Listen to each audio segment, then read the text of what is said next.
Hola y bienvenidos. Soy el perro asalariado. Lo que escucharás a continuación es una narración de uno de los capítulos del libro Fascistas y Rojos, de Michael Parenti. La traducción la hizo Chemok, por lo cual con él o con ella estoy bastante agradecido. Después de esta breve introducción, empecemos con el texto. Capítulo 5. Los dedos de Stalin. Entre 1989 y 1991 se produjeron notables transformaciones en Europa del Este y en la Unión Soviética. Los gobiernos comunistas fueron derrocados, grandes porciones de sus economías y propiedad pública fueron desmanteladas y entregadas a propietarios privados a precios de remate, y el gobierno de un solo partido fue reemplazado por sistemas parlamentarios multipartidistas. Para los líderes occidentales que habían buscado incansablemente la revisión del comunismo, fue un sueño hecho realidad. Si el derrocamiento del comunismo fue una victoria para la democracia, como algunos dijeron, lo fue aún más para el capitalismo de libre mercado y el anticomunismo conservador. Parte del crédito debería de ir a la CIA y otras agencias de la Guerra Fría, como el Fondo Nacional para la Democracia, la AFL-CIO, la Fundación Ford, el Fondo de los Hermanos Rockefeller, Pew Charitable Trusts y varios grupos de derecha que financiaron organizaciones, medios de comunicación y políticos anticomunistas y libertarios en toda Europa del Este y la Unión Soviética, en lo que rápidamente se convirtió en la cadena de revoluciones mejor financiada de la historia. Los levantamientos enfrentaron muy poca violencia, como se jactó Lech Walesa en noviembre de 1989. Solidaridad derrocó al gobierno comunista sin romper una sola ventana. Esto nos dice mucho sobre el gobierno que fue derrocado y sobre los rebeldes. En lugar de actuar como lo harían los gobernantes apoyados por Estados Unidos en El Salvador, Colombia, Zaire o Indonesia, con terrorismo de Estado, escuadrones de muerte y represión masiva, los comunistas renunciaron al poder casi sin disparar un tiro. Aquella transición relativamente pacífica no se ajusta al estereotipo de totalitarios sin escrúpulos que no se detienen ante nada para mantener el poder sobre las poblaciones cautivas. ¿Por qué los despiadados rojos no actuaron más despiadadamente? Aquí hay un pie de página. A mediados de la década de 1980, la policía de Polonia comunista disparó contra 44 manifestantes en Gdansk y otras ciudades. En 1996, 10 exoficiales de la policía y del ejército fueron juzgados por esos homicidios. En Rumania, según los informes, hubo decenas de muertos en los disturbios que precedieron al derrocamiento de Nicolae Ceausescu, después de lo cual Ceausescu y su esposa fueron ejecutados sin juicio. Los asesinatos en Polonia y Rumania son la suma total de muertes que yo sepa. Continuando con el texto. ¿Cuántas víctimas? Hemos oído hablar mucho de los despiadados rojos, comenzando con el reinado de terror y represión perpetrados durante la dictadura de José Stalin. Las estimaciones de cuántos perecieron bajo el gobierno de Stalin, basados principalmente en las especulaciones de ciertos escritores que nunca revelaron cómo llegaron a tales cifras, varían enormemente. Por ejemplo, Roy Mendevev sitúa a las víctimas de Stalin entre 5 y 7 millones. Robert Conquest se decidió por 7 u 8 millones. Olga Shatunovska dice que 19.8 millones solo en el periodo comprendido entre 1935 y 1940. Stephen Cohen dice que 9 millones en 1939, con 3 millones de ejecutados o muertos por malos tratos durante el periodo de 1936 a 1939. Y Arthur Koestler nos dice que fueron de 20 a 25 millones. Más recientemente, William Rusher del Instituto Claremont habla de los 100 millones de muertos asesinados arbitrariamente por dictadores comunistas desde la revolución bolchevique en 1917. Oakland Tribune, 22 de enero del 96. Y Richard Lowry culpa a Stalin por la muerte de millones. New York Times, 4 de agosto del 96. Nos invitan a que pensemos que la suma total de personas encarceladas en los campos de trabajo en un periodo de 22 años, teniendo en cuenta los altibajos que serían el resultado de la muerte y culminación de las condenas, habría aglomerado una porción significativa de la población soviética sin presentar prácticamente ninguna documentación o prueba.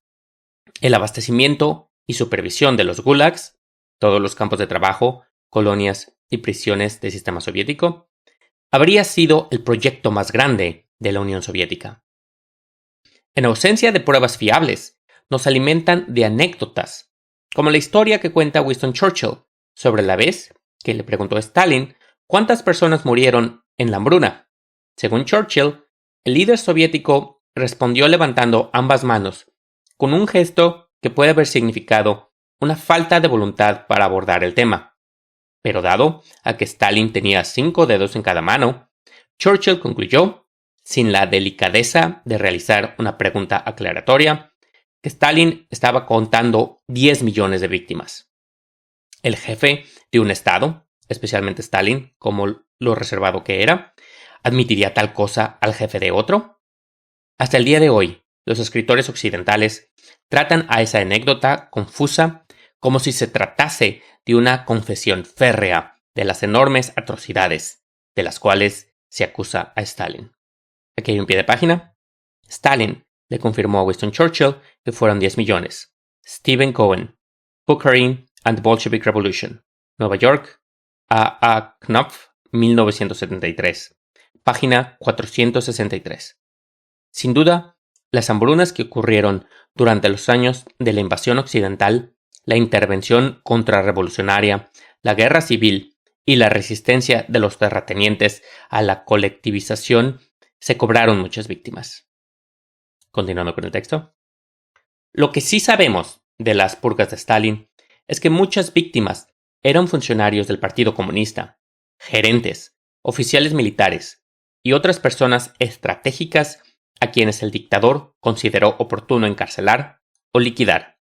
Además, se seleccionó para la deportación interna a categorías enteras de personas a las que Stalin consideraba de lealtad poco fiable: cosacos, tártaros de Crimea, alemanes étnicos, aunque nunca vieron el interior de una prisión o campo de trabajo. Fueron sujetos a reasentamiento sin custodia en Asia Central y Siberia. Sin duda, en los países comunistas se cometieron crímenes de Estado y muchos presos políticos fueron injustamente internados e incluso ejecutados. Pero las cifras infladas que ofrecen los investigadores de la Guerra Fría simplemente ayudan a reforzar el miedo y el odio instintivos hacia los terribles rojos, y no buscan la veracidad histórica ni la justicia. En 1993, por primera vez, varios historiadores obtuvieron acceso a los archivos secretos de la policía soviética y pudieron establecer estimaciones bien documentadas de los internos en prisiones y campos de trabajo. Descubrieron que la población total de todo el Gulag en enero de 1939, cerca del final de la Gran Purga, era de 2.022.976. Pie de página. A modo de comparación, en 1995, según el Bureau of Justice Statistics en Estados Unidos, había 1.6 millones de personas en prisión, 3 millones en probation y 700.000 en parole, dando un total de 5.3 millones en el sistema penitenciario. San Francisco Chronicle, 1 de julio del 96. Otros millones han cumplido su condena, pero están condenados al sistema penitenciario de alguna manera. Siguiendo con el texto. Casi durante el mismo periodo, comenzó la gran purga de los purgadores, incluidos muchos funcionarios de la Policía Secreta y de Inteligencia, NKVD, y miembros del Poder Judicial y otros comités de investigación, quienes repentinamente fueron considerados responsables de los excesos del terror, a pesar de sus declaraciones de fidelidad al régimen. Otro pie de página. J. Arch Getty, Gabor Witherspoon y Viktor Zemskov. Victims of the Soviet Penal System in the Pre-War Years. A First Approach on the Basis of Archival Evidence. American Historical Review, 98. Octubre de 1993. Páginas 1017 a 1049. Continuando con el texto. Los campos de trabajo soviéticos no eran campos de exterminio como los que construyeron los nazis en toda Europa. No hubo exterminio sistemático de reclusos, ni cámaras de gas, ni crematorios para disponer de millones de cuerpos. A pesar de las duras condiciones, la gran mayoría de los reclusos del Gulag sobrevivieron y finalmente regresaron a la sociedad cuando se les concedió la amnistía o cuando terminaron sus condenas. En un año determinado, entre el 20 y el 40% de los reclusos fueron puestos en libertad según registros de archivo. Aquí hay un pie de página y es la misma bibliografía del anterior, que es Victims of the Soviet Penal System in the Pre-War Years, a First Approach of the Basis of Archival Evidence. Esta misma bibliografía se va a repetir un par de veces. Sin importar estos hechos, el corresponsal en Moscú del New York Times, 31 de julio del 96, continúa describiendo el Gulag como el mayor sistema de campos de exterminio en la historia moderna. Casi 1 millón de prisioneros del Gulag fueron liberados durante la Segunda Guerra Mundial para servir en el ejército. Los archivos revelan que más de la mitad de todas las muertes en el Gulag durante el periodo de 1934 a 1953 ocurrieron durante los años de la guerra, del 41 al 45, principalmente por desnutrición, cuando era toda la población soviética la que experimentaba severa austeridad. Alrededor de 22 millones de ciudadanos soviéticos perecieron en la guerra. En 1944, por ejemplo, la tasa de muertes en los campos de trabajo era de 92 por cada 1000. Para 1953, con la recuperación de la posguerra, las muertes en los campos habían disminuido a 3 por cada 1000. Aquí hay un pie de página y es el mismo en los anteriores. Continuando. ¿Deberían todos los reclusos del Gulag ser considerados víctimas inocentes de la represión roja? Contrariamente a lo que se nos ha hecho creer, los arrestados por delitos políticos, delitos contrarrevolucionarios, sumaban del 12 al 33% de la población carcelaria, variando de un año a otro. La gran mayoría de los reclusos fueron acusados de delitos no políticos: asesinato, asalto, robo, banderolismo, contrabando, estafa y otras infracciones punibles en cualquier otra sociedad. Pie de página y es el mismo del anterior. Continuando.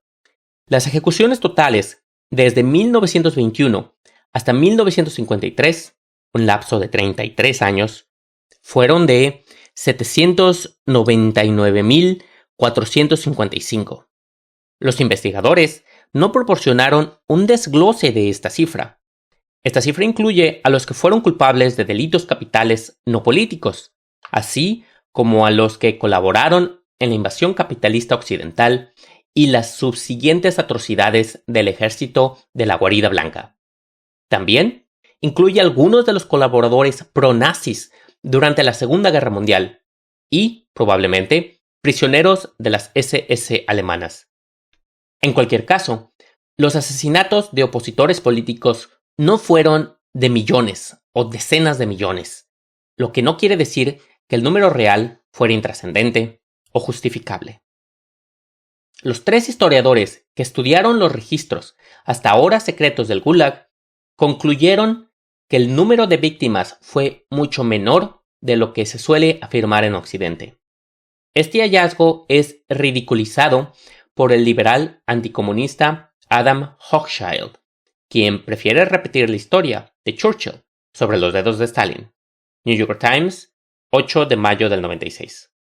Como muchos otros, Hochschild no tiene problemas para aceptar especulaciones no documentadas sobre el Gulag, pero sí muchas dificultades para aceptar las cifras documentadas extraídas de los archivos de la NKVD.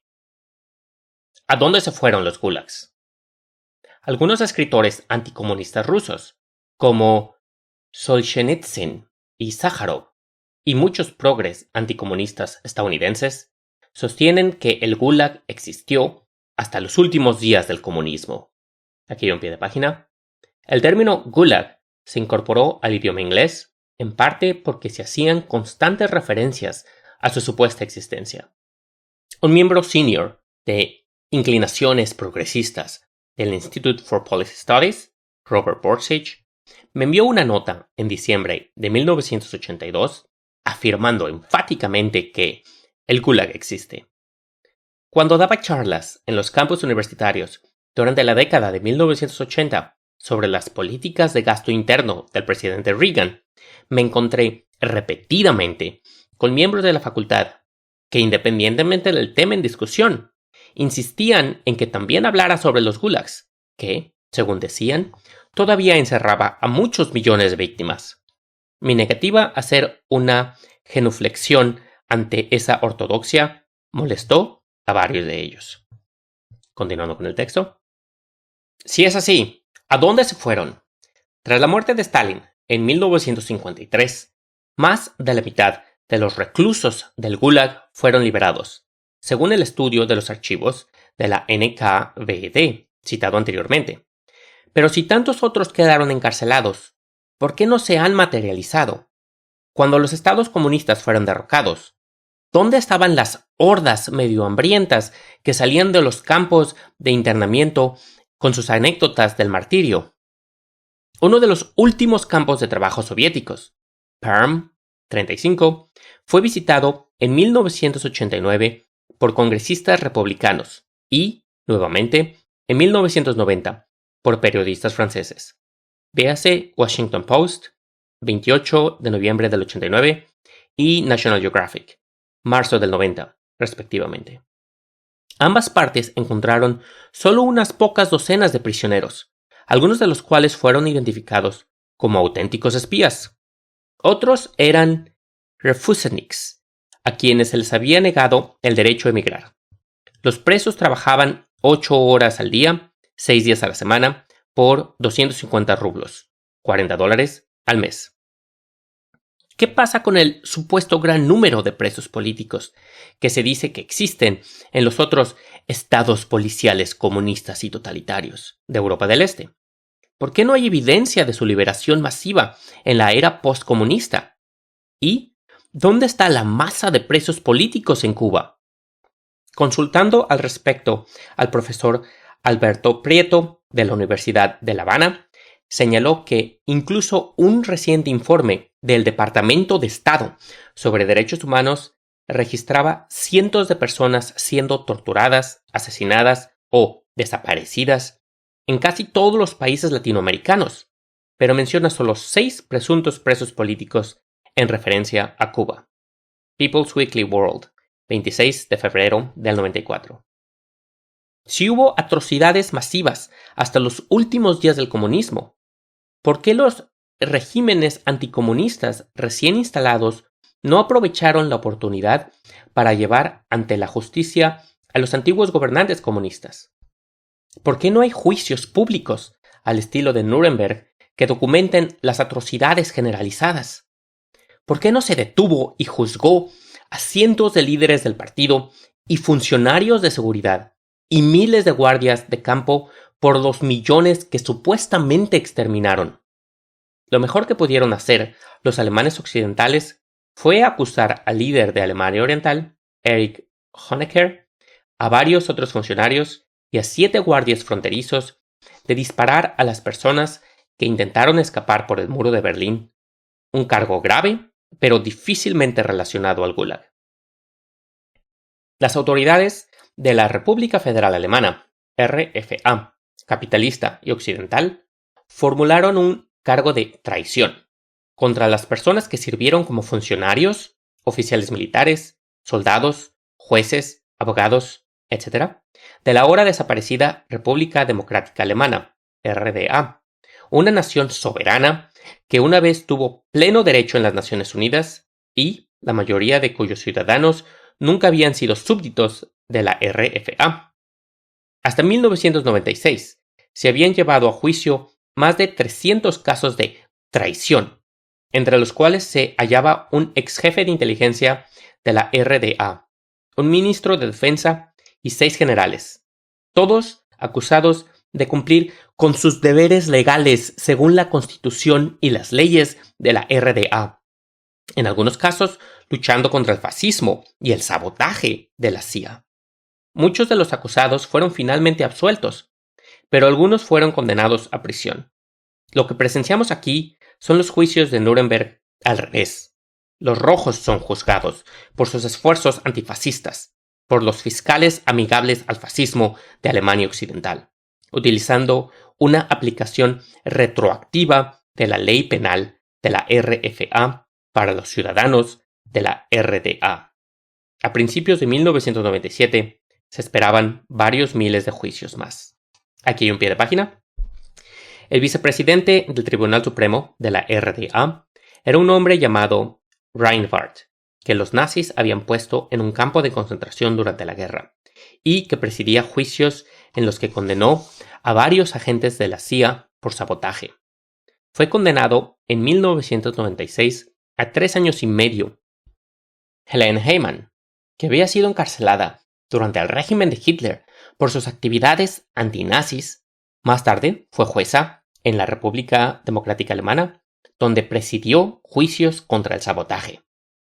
Ella fue llevada a juicio en 1996. Cuando se leyó su condena, el juez señaló que un factor adicional en su contra era que había sido entrenada por un abogado judío, que había sido abogado defensor de los comunistas y socialdemócratas. También fueron juzgados los soldados de la RDA que servían como guardias fronterizos. Más de 20 soldados de la RDA fueron asesinados a tiros desde el lado occidental en varios incidentes que no se informaron a la prensa occidental. Klaus Fiske, Witch Hunt Trials of East German Leaders Continue. People's Weekly World, 19 de octubre del 96. Estos juicios violan directamente el Tratado de Unificación de la RDA y la RFA, que establece que todo enjuiciamiento penal de actos cometidos en la RDA debe realizarse de conformidad con las leyes de la RDA vigentes en ese momento. Continuando con el texto.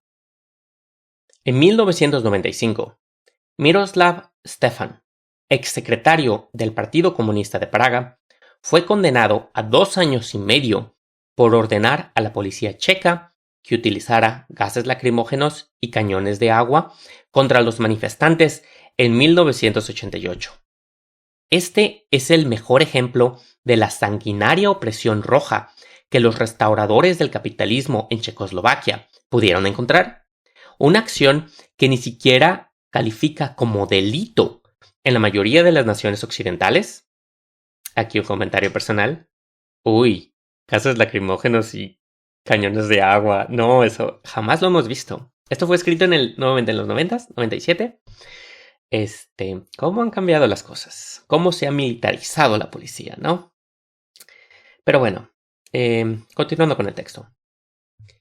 En 1996, en Polonia, 12 policías veteranos de la época de Stalin fueron condenados a prisión por haber golpeado y maltratado a los prisioneros durante la toma del poder comunista después de la Segunda Guerra Mundial, hace más de 50 años. San Francisco Chronicle, 9 de marzo del 96. Nuevamente, uno podría preguntarse, ¿por qué los líderes postcomunistas que buscan llevar a los tiranos comunistas ante la justicia no pueden encontrar nada más serio para procesar que un caso de agresión policial de hace medio siglo? La mayoría de los encarcelados en el Gulag no eran presos políticos. Y lo mismo parece ser cierto para los reclusos de los demás estados comunistas. En 1989, cuando el dramaturgo millonario Václav Havel se convirtió en presidente de Checoslovaquia, otorgó amnistía a aproximadamente 2/3 de la población carcelaria del país, que no se contaba por millones, sino por miles. Havel asumió que la mayoría de los encarcelados bajo el comunismo eran víctimas de la represión política y, por lo tanto, merecían su liberación. Él y sus asociados quedaron consternados al descubrir que un buen número eran criminales experimentados, que no tardaron en reincidir en sus desagradables actividades. New York Times, 18 de diciembre del 91. Crónicas de un mal desarrollo. En el capítulo 2, analicé el papel de la Revolución Popular en la mejora de las condiciones de la humanidad. Ese análisis se aplicaría también a las revoluciones comunistas, y vale la pena reiterarlo en el presente contexto. Escuchamos mucho sobre los crímenes del comunismo, pero casi nada sobre sus logros. Los gobiernos comunistas heredaron sociedades cargadas con un antiguo legado de explotación económica y subdesarrollo. Gran parte de Europa del Este, precomunista, al igual que la Rusia y la China pre-revolucionaria, eran, en efecto, una región del tercer mundo con una pobreza generalizada y una formación de capital casi inexistente. La mayor parte del transporte rural todavía se realizaba a caballo y en carreta. La devastación de la Segunda Guerra Mundial empeoró la miseria en la región, reduciendo a escombros cientos de pueblos y muchas ciudades. Fueron los comunistas y sus aliados quienes reconstruyeron estas sociedades, aunque fueron denunciados en la prensa estadounidense por dejar sus economías en mal estado. De hecho, los rojos dejaron la economía de Europa del Este de forma proporcional en mucho mejores condiciones de las que la encontraron. Lo mismo ocurrió en China. Henry Rosemont Jr. señala que cuando los comunistas liberaron a Shanghái del régimen reaccionario Kuomintang, apoyado por Estados Unidos, en 1949, alrededor del 20% de la población de esa ciudad, aproximadamente 1.2 millones de personas, eran drogadictos. Cada mañana había cuadrillas especiales en las calles cuya única tarea era recoger los cadáveres de niños, adultos y ancianos que habían sido asesinados durante la noche o habían sido abandonados y muertos por enfermedades, frío y hambre. Z Magazine, octubre de 1995. Durante los años del mandato de Stalin, la nación soviética logró avances dramáticos en alfabetización, salarios industriales, atención médica y derechos de las mujeres. Estos logros generalmente no se mencionan cuando se habla de la era stalinista. Decir que el socialismo no funciona es pasar por alto el hecho de que efectivamente funcionó. En Europa del Este, Rusia, China, Mongolia, Corea del Norte y Cuba, el comunismo revolucionario mejoró enormemente el estilo de vida del pueblo, en contraste con la miserable existencia que se había soportado bajo señores feudales, jefes militares, colonizadores extranjeros y capitalistas occidentales. El resultado final fue una mejora dramática en las condiciones de vida de cientos de millones de personas en una escala nunca antes vista en la historia. El socialismo estatal transformó países desesperadamente pobres en sociedades modernizadas en las que todos tenían suficiente comida, ropa, vivienda, donde los ancianos tenían pensiones aseguradas, donde los niños y muchos adultos iban a la escuela y a nadie se le negaba atención médica. Algunos de nosotros, de familias pobres que cargamos con las invisibles heridas de clase, estamos muy impresionados por estos logros y no estamos dispuestos a descartarlos como meramente económico. Comentario. Esto me llega. Continuando con el texto. Pero, ¿y los derechos democráticos que les fueron negados a estos pueblos? De hecho, a excepción de Checoslovaquia, estos países habían experimentado poca democracia política en los días anteriores al comunismo. Rusia era una autocracia zarista, Polonia una dictadura derechista con sus propios campos de concentración, Albania un protectorado fascista italiano desde 1927, Cuba una dictadura militar patrocinada por Estados Unidos. Lituania, Hungría, Rumania y Bulgaria eran regímenes evidentemente fascistas, aliados con la Alemania nazi en la Segunda Guerra Mundial. Luego estaban los efectos distorsionadores que el incesante cerco capitalista impuso sobre la construcción del socialismo. A lo largo de toda su historia, de 73 años, de invasión contrarrevolucionaria, guerra civil, industrialización forzada, purgas y deportaciones estalinistas, conquista nazi, guerra fría y carrera armamentista nuclear, la Unión Soviética no experimentó un solo día de desarrollo pacífico.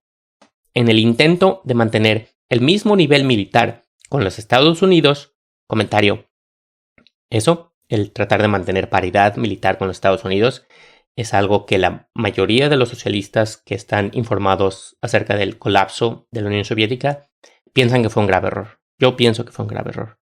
Continuando con el texto. Los soviéticos asumieron costos de defensa aplastantes que agobiaron seriamente su economía civil. Además, enfrentaron un boicot monetario, discriminación comercial y un embargo tecnológico de Occidente. Las personas que vivieron bajo el comunismo sufrieron escasez crónica, largas filas, bienes y servicios de mala calidad, y muchos otros problemas. Querían una vida mejor. ¿Y quién podría culparlos? Sin el cerco capitalista, habrían tenido mejores oportunidades de resolver la mayor parte de sus problemas internos. Todo esto no es para negar las evidentes deficiencias de los sistemas comunistas. Lo que quiero señalar es que gran parte del crédito por la deformación y la decadencia del comunismo debe recaer en las fuerzas occidentales que se dedicaron incansablemente a esa tarea, utilizando todos los medios posibles de agresión política, económica, militar y diplomática para lograr una victoria que seguirá costándole caro a la gente del mundo durante mucho tiempo. Y ese es el fin del capítulo. El capítulo habla de Stalin.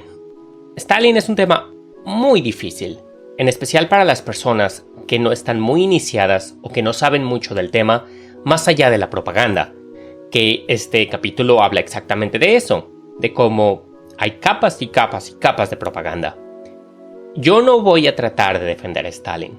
En lugar de tratar de defenderlo, voy a dirigirlos a ustedes a documentos que deberían de ser aceptados por el más férreo defensor del sistema capitalista.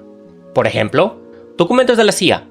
Hay un documento de la CIA declasificado después de la muerte de Stalin, donde se habla acerca de Stalin. Puedes encontrar este documento, entra a Google y googlea Even in Stalin's time, there was collective leadership. Eso te debería de llevar al documento, del cual voy a leer ahorita la traducción. Voy a leer nada más parte del primer párrafo. Incluso en la época de Stalin existía un liderazgo colectivo. La idea occidental de un dictador dentro del sistema comunista es exagerada. Los malentendidos sobre este tema se deben a la falta de comprensión de la naturaleza real y de la organización de la estructura de poder comunista. Stalin, aunque tenía amplios poderes, era simplemente el capitán de un equipo, y parece obvio que Khrushchev será el nuevo capitán. Esto fue, después de la muerte de Stalin, dentro de un documento declasificado de la CIA. No es un PSYOP, era un documento que se supone nunca vería la luz del sol. Y es un documento que tú puedes ir a ver. Está en http://cia.gov, reading room, bla bla bla bla bla. Entonces aquí tenemos dos opciones.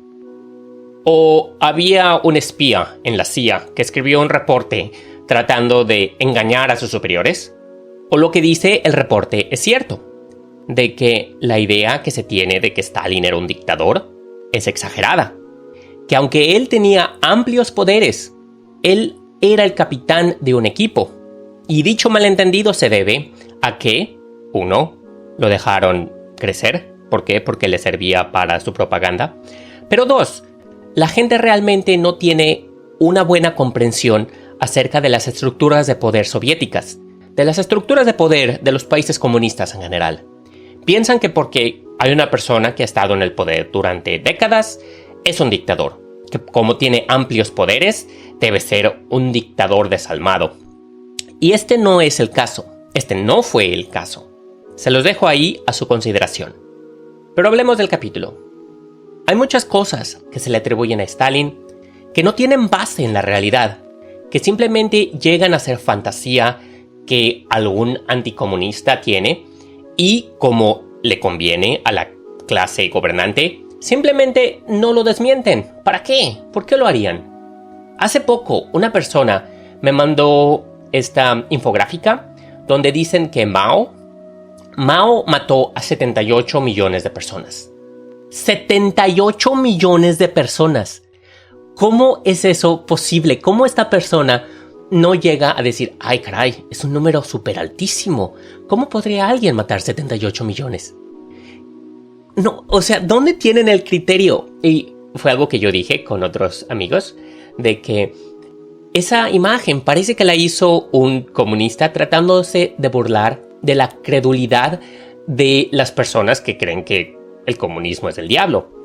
¿Cómo es eso posible? ¿Cómo es que no se cuestionan ese tipo de cosas? La propaganda está muy dura, muy dura. Pero para eso estamos aquí, para tratar de quitar las capas de poco a poco. Y digamos, Stalin sí tuvo crímenes. Por supuesto que tuvo crímenes. Yo en lo personal hay varias cosas que siento que son indudablemente sin forma de defenderlo. No hay ni, aunque sea un súper férreo defensor, no puedo defender ciertas cosas que él hizo, como él reintrodujo la criminalización de la homosexualidad, lo cual, por donde lo veas, estuvo mal. Hay otras cosas que son elecciones difíciles de un estatista. Él era un estatista como muchos otros, pero aquí es donde puedes ver cómo a él se le recuerda como casi tan malo como Hitler, y otras personas son recordadas como héroes cuando tienen sangre en las manos. Tomemos a Winston Churchill. Winston Churchill, por muchos, es adorado como un héroe. Y lamento decirlo, pero ese hombre no era un héroe. Pero como el documento dice, Stalin era el capitán de un equipo. Vamos a ver qué hizo ese equipo. ¿Qué pasó durante ese periodo? Lo que podemos ver es que hubo elecciones muy difíciles, pero el equipo, Stalin, al tomar la Unión Soviética, toma un pueblo semifeudal, toma un pueblo agrario donde las hambrunas eran comunes, toma un pueblo donde la expectativa de vida era de 35 años y en unas décadas deja a la segunda superpotencia del mundo, deja a un estado que conquista el cosmos, que va y manda el primer satélite al espacio, manda el primer hombre al espacio.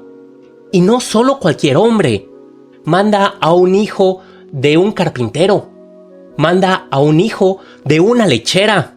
Yuri Gagarin, él era un obrero metalúrgico. Podremos haber salido de los escombros, pero las estrellas serán nuestro destino. Este tema me llega. La existencia de un estado de trabajadores era una amenaza para los gobernantes del mundo, para la clase capitalista del mundo. Hay analistas, que es una teoría bastante lógica, argumentan que en Inglaterra, en Francia, en Estados Unidos, dejaron crecer a los nazis porque sabían que la ideología del fascismo era una antítesis de la ideología del comunismo. Entonces, que los alemanes sencillamente marcharían hacia Moscú. Y el mando soviético intuía eso, porque sabía que querían destruirlos, que venían por ellos. Entonces, construyeron fábricas detrás de los Urales, en el corazón de la Unión Soviética, esperando el embate fascista. Y el embate fascista llegó, y llegó muy fuerte, y casi quiebran a la Unión Soviética. Pero aguantaron, y entonces contraatacaron y llevaron la bandera soviética al corazón de Berlín. Nomás entran temas que me llegan y pierdo el hilo. Volvamos a hablar de Stalin. Entonces, digamos que la propaganda es cierta. Digamos que Stalin quería el poder, que era un monstruo, que quería el poder de la Unión Soviética. ¿Para qué quería el poder? ¿Qué hizo con él? ¿Acumuló una riqueza personal acaso? No, claro que no. Él no tenía riqueza, no dejó nada cuando murió. Quizá vivía en opulencia, en una gran casa, con sirvientes, con festines, con... No, claro que no. Compartía un departamento cerca del Kremlin con Molotov. Lo que sí podemos ver que hizo con ese poder fue que levantó la expectativa de vida de 35 años a más de 70. Comentario, a casi 70. A pesar de una gran guerra que redujo su mano de obra y redujo ciudades a cenizas, levantó el país, no él, pero el aparato soviético, el aparato de gobierno soviético. ¿Levantaron al país? ¿Cómo es eso posible? ¿Cómo explican los detractores eso? Es algo que a mí nunca me queda en la cabeza. Lo que el aparato de gobierno soviético hizo durante el mando de Stalin fue, de forma demostrable, de forma innegable, mejorar la calidad de vida para la mayoría, la amplia mayoría de los ciudadanos soviéticos. Eso es algo que no se puede negar. Y acabando, porque me emociono con esto.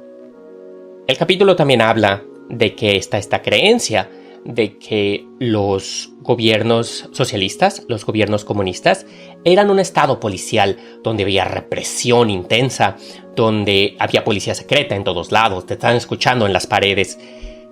Y eso no fue lo que pasó. Uno puede ver cuando caen los estados soviéticos, cuando caen los estados socialistas de Europa del Este. Cayeron sin una gran violencia. Si algo, la violencia que se dio en Rusia fue en contra del Congreso ruso, que todavía quería detener la avanzada capitalista de Boris Yeltsin. Yeltsin mandó tanques al Congreso y murieron muchas personas. Entonces, ¿cómo es que estos líderes que estaban hambrientos de poder simplemente lo dejan? Cuando el pueblo quería otro camino, cuando era demostrable que el pueblo quería otro camino, simplemente no asesinaron a su pueblo, que lo mismo no se puede decir de otros dictadores que son apoyados por el libre mercado global, que se aferran al poder y matan a su pueblo. Cuando la Unión Soviética cae, se abre el archivo secreto, se abre lo que decían a puerta cerrada. Y los críticos estaban salivando porque decían, aquí los vamos a encontrar, aquí van a hablar de cómo se reparten el pastel. Y lo que se demostró al abrirse el archivo secreto fue que los gobernantes hablaban a puerta cerrada cómo construir el socialismo, cómo tratar de apoyar a la gente. Por supuesto que hubo errores, por supuesto que hubo crímenes, pero el objetivo del mando soviético era construir el socialismo, era construir una vida mejor de forma demostrable, de forma real para la gente, para toda la gente, no dejar a nadie atrás, que es algo que no se puede decir de los gobiernos actuales que tenemos. El mando soviético y el mando de las otras naciones no tenían instrucciones de cómo implementar el socialismo, nadie nunca lo había hecho, fueron pioneros. Entonces era de esperarse que cometieran errores. Algo que sí podemos tomar de este periodo es ver los errores que fueron cometidos y no hacerlos, hacerlo mejor en el futuro. Cuando la gente dice, no, es que el socialismo no funciona. ¿Cómo que no funciona? Tomaron pueblos que fueron devastados por la guerra y los levantaron a un muy buen nivel de vida. Y eso a pesar de que la nación más poderosa en la historia de la humanidad estaba muy comprometida con la destrucción de dichas naciones. Lo que consiguieron dichas naciones, lo que consiguió la Unión Soviética, no fue algo pequeño, fue un gran logro durante la existencia de la Unión Soviética. Y es algo que para mí es muy importante, en especial hoy en día, que se puede ver cómo en los gobiernos actuales permiten la acumulación de riqueza de forma obscena mientras hay millones y millones que se hunden en la pobreza. Eso no está bien y las personas que son capitalistas no tienen respuesta hacia este tipo de cosas. ¿Cuándo va a cambiar el sistema la pobreza? Porque hoy en día tenemos los recursos suficientes para eliminar la pobreza de forma global, para eliminar el hambre, para eliminar las enfermedades prevenibles. Miles de millones de personas, las vidas de esas personas podrían mejorarse de forma instantánea, pero no lo hacemos. ¿Por qué no? Porque no es redituable. Eso es obsceno. A mí me llega mucho este tema. Porque ve, al final del día, la revolución que alimenta a los niños tiene mi apoyo. A los asalariados. Aquí el outro. Primero, y antes que nada, quiero dar un gran agradecimiento a Chemok, al equipo que hizo posible la traducción de este libro. Ellos desaparecieron, entonces jamás pude consultar con ellos o pedir su autorización para hacer esta narración, pero creo que ellos estarán muy de acuerdo. Si algún día, Chemok, estás escuchando esto, me gustaría mucho agradecerte personalmente por el servicio que estás haciendo, camarada. Acerca del libro, Fascistas y Rojos, es un libro de Michael Parenti, el cual es bastante bueno para las personas que se inician en esto del socialismo. Si tú eres nuevo en el socialismo, te atraen ciertas ideas, pero tienes dudas de ciertas cosas, este libro es excepcionalmente bueno, lo digo yo, y mi misma experiencia se puede ver replicada en otros, de que este libro es muy bueno para desmentir ciertas cosas que son pura propaganda. Entonces, qué bueno que Chemok hizo la traducción, y con esta narración espero que si me estás escuchando en el camión, en la combi, yendo al trabajo, haciendo ejercicio, esto te sea provechoso y esto pueda ayudarte a ti a tener otra visión de las cosas. Esta narración la he estado haciendo durante el 2024 y este outro lo pienso poner en todos los capítulos que vayan saliendo. Entonces, si ya terminaste uno, no tienes que escuchar esto de nuevo. Estamos todos bien.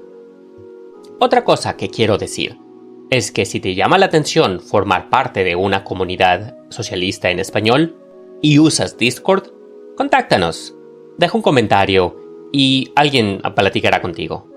También, si estás escuchando esto en YouTube, no dudes comentar, darle like y suscribirte.